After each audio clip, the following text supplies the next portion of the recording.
Hello everyone. నేనైతే మా ఊరిలో చర్చికి వెళ్ళామండి. క్రిస్మస్ రోజు ఎంత బాగా డెకరేట్ చేశారో తెలుసా చర్చిని. నాకైతే మ్యారేజ్ అయ్యాక ఈ ఇయర్లోనే క్రిస్మస్కి చర్చికి అయితే రావడం. స్కూల్ టైంలో అయితే ఎగ్జామ్స్ అయ్యేటప్పుడు మాత్రం క్యాండిల్స్ పెట్టుకుంటూ వచ్చేసేవాళ్ళము వెలిగించడానికి.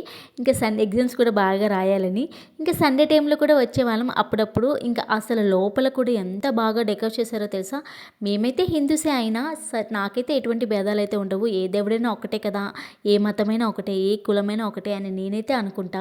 ఇంకా మనకి దేవుళ్ళు మనకి బ్లెస్సింగ్స్ ఇవ్వడానికి ఏ దేవుడైతే ఏంటండి బాబు. ఇంకా మోకాళ్ళపై కూర్చొని పితా పుత్ర పవిత్రాత్మ అనుకుంటూ క్యాండిల్స్ వెలిగిస్తే ఎంత ప్రశాంతంగా ఉంటుందో తెలుసా మీకు. నాకైతే చర్చికి రాగానే మనసులో ఉన్న ఎంత బాధ ఉన్నా సరే పోతుంది. ఇంకా ఏసయ్య చుట్టూ గొర్రెలు గొర్రె కాపరులు భలే డెకో చేశారనమాట. ఏసయ్య అయితే వెలిగిపోతున్నారు ఆ వెలుగుల్లోని. ఇంకా మా అమ్మ అయితే జైత్య పాపకి చెప్తుంది వీళ్ళు ఎవరు అనేది అనమాట. దండం పెట్టుకో అని చెప్తుంది అనమాట. ఇంకా అక్కడ ఒక క్యూట్ శాంటాక్లాక్ కూడా ఉన్నాడండి. పిల్లలందరికీ క్యూట్గా చాక్లెట్లు అయితే ఇచ్చేసాడనమాట. పిల్లలందరూ చాలా హ్యాపీగా ఫీల్ అయ్యారు. మా అమ్మ కూడా అడుగుతుంది చిన్నపిల్లలాగా నాకైతే చాక్లెట్ ఇవ్వు అని. ఆ శాంటాక్లాక్ మా అమ్మకు కూడా ఇచ్చారనమాట.